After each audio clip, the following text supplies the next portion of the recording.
Setting: the year 2387. Humanity has recently joined the Galactic Council after developing basic faster-than-light travel. The story opens aboard the human research vessel Terra's Hope, a modest ship compared to the massive alien vessels. Main characters: Captain Miles Reed, a determined human commander in his 40s. Dr. Emma Kane, chief scientist and dimensional physics expert. Commander Jack Torres, military strategist and Reed's second-in-command. Ambassador Crix, arrogant alien representative from the dominant Vorthan Empire. High Admiral Vex, supreme commander of the Vorthan. Fleet plot points. The story begins at a routine diplomatic meeting on the neutral station Nexus Prime. Captain Reed and his small crew represent humanity in discussions about mining rights in the outer systems. The Vorthan Empire, rulers of 2/3 of the galaxy, treat humans like amusing pets who stumbled upon space travel by accident. Ambassador Crix openly laughs when Reed requests equal representation in the council. Your primitive species barely understands three-dimensional space, Crix sneers. You fly in straight lines while we bend reality itself. The Vorthans demonstrate their superior technology by making their massive dreadnought phase through solid matter, a trick that awes other alien species. Dr. Kane watches silently from the corner, taking detailed notes. She has been working on theoretical models that suggest the existence of higher dimensions beyond the fourth. Her research indicates that true mastery over spacetime requires understanding at least 7 dimensions. But her theories are dismissed even by fellow humans as impossible fantasy.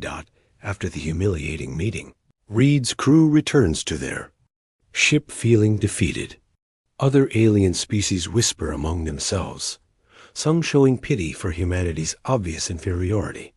The Vorthan fleet performs a show of force, their ships moving in impossible formations that defy conventional physics. That night aboard Terra's Hope, Dr. Kane approaches Captain Reed with her dimensional research.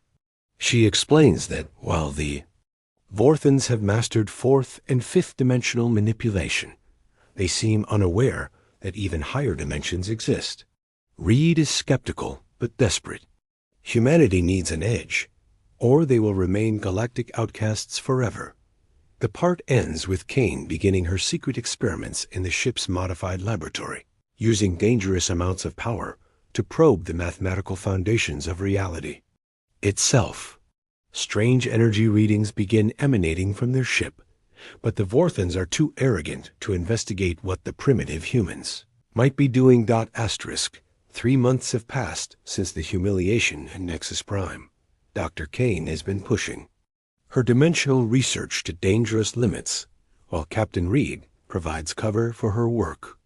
The crew believes they are conducting routine scientific surveys, unaware that their ship has become the testing ground for humanity's most ambitious project. Kane's breakthrough comes during a routine hyperspace jump. While analyzing the energy patterns of their basic FTL drive, she detects subtle distortions that suggest the presence of higher dimensional layers.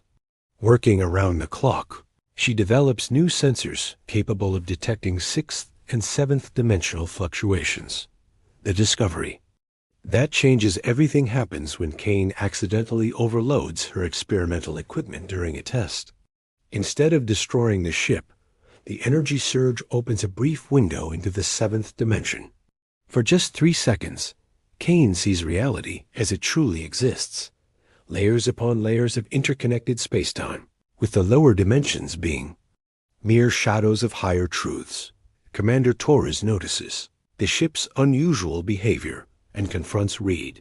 The captain finally reveals Kane's work, and Torres is both amazed and terrified by the implications. If humanity can master 7th dimensional travel, they could potentially move through spacetime in ways that make Vorthan technology look primitive. Meanwhile, the Vorthan Empire continues its expansion, crushing 2 minor civilizations that dared to resist their rule. High Admiral Vex receives reports of strange energy signatures from human space, but dismisses them as the pathetic attempts of an inferior species trying to improve their crude technology.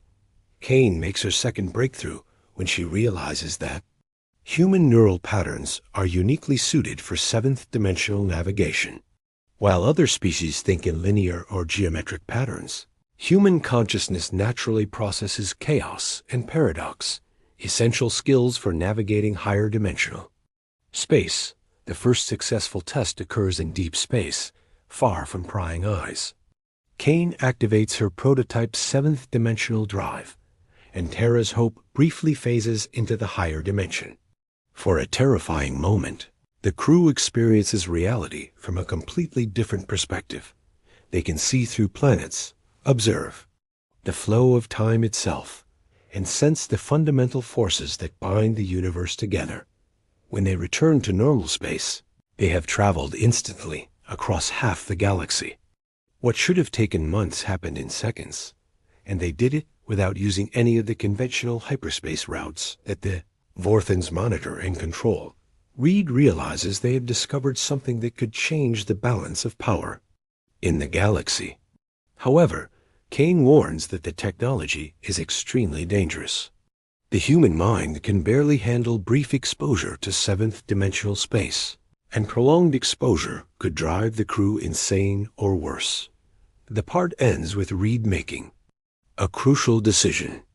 Instead of immediately revealing their discovery to Earth Command, he orders Kane to refine the technology in secret.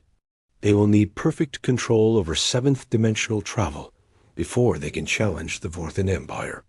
The mockery humanity endured will soon turn to fear, but first they must become masters of forces that even the Vorthans cannot comprehend. 6 months after Kane's discovery, Tara's hope has become something unprecedented in the galaxy. Hidden in the asteroid fields of the Sol system's outer reaches, the ship undergoes radical modifications. Kane has developed stable seventh-dimensional drive systems, but the real breakthrough comes from an unexpected source: the human crew itself. Unlike other species that rely purely on technology, humans begin developing an intuitive understanding of higher dimensional space. Lieutenant Ross, the ship's navigator, discovers he can sense seventh-dimensional currents without instruments. Engineer Blake learns to repair systems by reaching through dimensional barriers. Even Cook Murphy finds that food prepared in seventh-dimensional space somehow nourishes both body and mind in ways that normal nutrition cannot. Captain Reed faces a difficult choice when Earth Command finally demands an explanation for their extended mission. The official story is that they are conducting deep space surveys, but Admiral Harrison, Reed's superior, is becoming suspicious of their unusual requests for exotic materials and advanced computing systems. Dr. Kane's research reveals disturbing truths about the Vorthan Empire's expansion. By studying seventh-dimensional echoes, she discovers that the Vorthans have been systematically destroying not just civilizations, but entire timelines. Species that resist too effectively are erased from history itself, their very existence wiped from the dimensional fabric of reality. The crew of Tara's Hope begins training for combat in higher dimensional space. Commander Torres develops new tactical approaches that take advantage of their ability to attack from directions that exist only in the seventh dimension. They can strike at enemy ships from inside their own hulls, disable weapons by reaching through dimensional barriers, and escape by stepping sideways through reality itself. However, the psychological cost becomes apparent. Prolonged exposure to seventh-dimensional space begins affecting the crew's perception of normal reality. Some crew members report seeing dead relatives who exist only in adjacent timelines. Others become obsessed with mathematical equations that describe the fundamental structure of existence. Kane discovers that the Vorthan Empire's greatest weakness lies in their rigid understanding of physics. Their technology is incredibly advanced, but fundamentally limited to five-dimensional manipulation. They cannot even conceive of the existence of higher dimensions, making them blind to attacks from directions they cannot perceive. The turning point comes when Vorthan scouts discover the location of Earth. High Admiral Vex personally leads a fleet of 50 dreadnoughts toward humanity's home system, intending to make an example of the species that dared to request equal treatment. The message he sends ahead is simple: surrender unconditionally or watch your world burn. Reed receives Earth Command's desperate transmission. The entire human fleet, barely 200 ships, is preparing to defend Earth against impossible odds. Conventional wisdom says humanity has perhaps 6 hours before total extinction. But Reed knows something that Earth Command, the Vorthan Empire, and every other species in the galaxy does not understand. Humanity has moved beyond conventional wisdom. They have touched the 7th dimension and learned to navigate spaces that exist beyond normal reality. The part ends with Reed making a decision that will echo through galactic history. Instead of rushing to Earth's defense through normal space, Terra's Hope will take a different route. They will travel through the 7th dimension, directly to the heart of the Vorthan Empire, striking at the source of their power while their fleet is busy destroying Earth. Kane activates the drive systems one final time, but this journey will be different. Instead of brief exposure to higher dimensional space, they will spend hours navigating through realities that exist parallel to their own. The crew knows they may not survive the journey, but they also know that humanity's future, and perhaps the future of every free species in the galaxy, depends on what they accomplish in the next few hours. As Terra's Hope phases into the 7th dimension, Reed takes one last look at normal spacetime. When they emerge, the galaxy will never be the same. Terra's Hope emerges from 7th dimensional space in the heart of Vorthan territory, peering inside the supposedly impregnable fortress world of Morthic Prime. The Vorthan High Command cannot comprehend what they are seeing, a primitive human vessel materializing within their most secure facility, bypassing every defense system ever conceived. High Admiral Vex is in the middle of a war council when reality tears open and the human ship phases through the ceiling of his command chamber. For the first time in 1,000 years of Vorthan supremacy, their leadership experiences true terror. The impossible has become possible, and their entire understanding of the universe crumbles in seconds. Captain Reed's voice echoes through every Vorthan communication system simultaneously as his ship broadcasts from multiple dimensional layers at once. "You mocked humanity," he says, his words reaching every corner of the Empire instantly. "You called us primitive. You said we barely understood 3-dimensional space. Today, you learn what it means when humans decide to prove you wrong." The demonstration begins with surgical precision. Dr. Kane guides their weapon systems through 7th dimensional space, allowing them to strike Vorthan targets from directions that should not exist. Their first attack disables the Empire's primary communication hub by reaching through dimensional barriers and removing key components from inside sealed chambers. The psychological impact is immediate and devastating. Vorthan soldiers watch. Their weapons malfunction as human engineers reach through reality itself to disable them. Their ships lose power as crucial systems are modified from impossible angles. Most terrifying of all, some Vorthans simply vanish as they are transported to adjacent dimensions where different versions of events are unfolding. Commander Torres leads the tactical assault with ruthless efficiency. Years of being treated as inferior beings have given humanity a perfect understanding of Vorthan weaknesses. Their rigid hierarchical thinking makes them predictable, while their technological dependence leaves them helpless when their systems are attacked from higher dimensions. The Empire's response is chaotic and ineffective. Their weapons cannot target a ship that exists partially outside normal spacetime. Their shields offer no protection against attacks that bypass the conventional barriers between interior and exterior space. Most devastating of all, their communications become unreliable as human broadcasts reach their ships through dimensional channels. They cannot detect or block. Dr. Kane makes a discovery that changes the nature of their mission. While navigating seventh dimensional space, she detects the prison dimensions where the Vorthans have stored the erased civilizations. Entire species exist in dimensional bubbles, their histories deleted from normal spacetime, but preserved in higher dimensional. Echoes. The crew of Terra's Hope faces a choice that will define the future of the galaxy.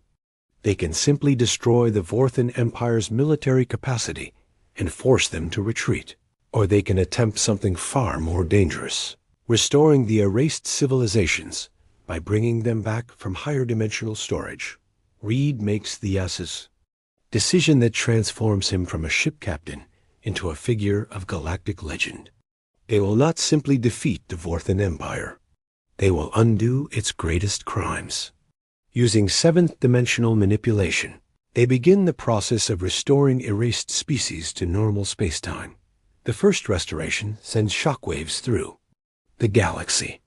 The Aldari, a peaceful race of philosophers who were erased 3 centuries ago, suddenly reappear throughout their original territory. Their cities materialize from dimensional storage, their people confused but alive, their culture intact despite having been deleted from history. High Admiral Vex attempts a desperate counterstrike, launching his personal dreadnought directly at Terra's Hope. The battle that follows defies every principle of conventional warfare. The Vorthan ship attacks with weapons that can shatter planets, while the human vessel responds by reaching through dimensions to disable the dreadnoughts systems from within. The turning point comes when Kane realizes that the Vorthan's fifth-dimensional manipulation technology can be turned against them. By reversing the polarity of their dimensional systems, she causes their entire fleet to phase into a parallel reality, where they never developed advanced technology. The part ends with the Vorthan Empire beginning to collapse as restored civilizations reclaim their territories, and the Empire's technological advantages evaporate. But the real test comes when Reed receives an urgent message from Earth. The Vorthan fleet attacking humanity's home world has suddenly found themselves facing not just human defenders, but representatives of 20 different species that were supposed to be extinct. The mockery has ended. The shattering has begun. And humanity has announced to the galaxy that the age of Vorthan supremacy is over. 3 days after the first dimensional restoration, the galaxy trembles under the weight of impossible changes. 27 civilizations that had been erased from existence now reclaim their worlds, their technologies, and their rightful places among the stars. The Vorthan Empire, once spanning 2/3 of known space, contracts rapidly as their dimensional manipulation technology fails across multiple star systems. Captain Reed stands on the bridge of Terra's Hope as reports flood in from across the galaxy. The Aldari have rebuilt their first city. The crystalline nethics are singing again in frequencies that had been silent for 400 years. The warrior poets of Valdris march once more under banners that reality had forgotten. Each restoration sends ripples through seventh-dimensional space, rewriting history itself. High Admiral Vex makes one final desperate attempt to salvage his Empire's dominance. From his command ship above Morthic Prime, he activates a weapon designed to shatter dimensional barriers across the galaxy. If the Vorthans cannot rule through superior technology, they will rule over the ruins of a broken universe. Dr. Kane detects the weapon's activation just moments before it fires. The dimensional destabilizer beam lances out toward Earth's solar system, carrying enough power to collapse the space-time continuum across hundreds of light years. For a terrifying moment, it seems that Vex will have his revenge even in defeat. But humanity has learned more than just seventh-dimensional navigation. They have learned to think beyond the limitations that constrain other species. Instead of trying to block the weapon, Kane does something that no Vorthan mind could conceive. She embraces the dimensional collapse and uses it as a focusing lens. The destabilizer beam strikes Terra's hope, and instead of destroying them, amplifies their seventh-dimensional capabilities beyond anything previously achieved. The ship becomes a conduit for forces that exist at the very foundation of reality itself. Through this connection, the human crew gains the ability to reshape the dimensional structure of the galaxy. Commander Torres coordinates the final assault with precision that borders on artistry. Human forces appear simultaneously at every major Vorthan military installation, emerging from seventh-dimensional space with perfect timing. But this is not conquest, it is liberation. As each facility falls, the dimensional prisons containing erased civilizations are opened, and entire species step back into existence. The psychological impact on the Vorthan Empire is complete and devastating. Their soldiers surrender not because they are defeated in battle, but because they can no longer comprehend the nature of reality around them. Their commanders abandon their posts as they watch the fundamental principles of their science proved wrong. Their citizens huddle in their cities as the universe reveals layers of complexity they had never imagined. High Admiral Vex makes his final stand aboard his flagship as Terra's Hope approaches through normal space. He expects a conventional battle, weapon against weapon, shield against shield. Instead, Captain Reed simply phases his ship through the dreadnought's hull and appears on the bridge. The confrontation between Reed and Vex symbolizes the complete reversal of galactic power. The human captain, once mocked as primitive and ignorant, now stands before the supreme commander of the galaxy's greatest empire. But Reed does not gloat or seek revenge. Instead, he offers something the Vorthans never gave to others, the chance to learn and grow. Your empire ends today, Reed tells Vex, but your species does not. You can join the new galactic community as equals, or you can be left behind as the universe moves beyond your understanding. The story concludes with the establishment of the new Galactic Council on Earth. Representatives from dozens of restored civilizations gather in Geneva, including species that had been myths and legends just days before. The Vorthans are given a single seat among many. Their imperial pretensions ended forever. Dr. Kane is appointed as the first director of dimensional research, tasked with teaching other species the principles of higher dimensional manipulation. But she imposes strict ethical guidelines. The technology will never again be used to erase civilizations or rewrite history without consent. Captain Reed accepts the position of Supreme Commander of the Galactic Defense Fleet, but his first act is to downsize the military forces. In a galaxy where any species can learn to navigate seventh-dimensional space, conflicts will be resolved through understanding rather than force. The final scene shows Terra's Hope departing Earth on its new mission, exploring the eighth dimension and beyond. Humanity has shattered the old order and built something better in its place. The species once mocked for their primitive understanding of space now leads the galaxy toward possibilities that exist beyond the imagination of any single world. The mockery has become legend. The shattering has become creation. And humanity has proven that the greatest power in the universe is not the ability to destroy, but the wisdom to rebuild what others have broken.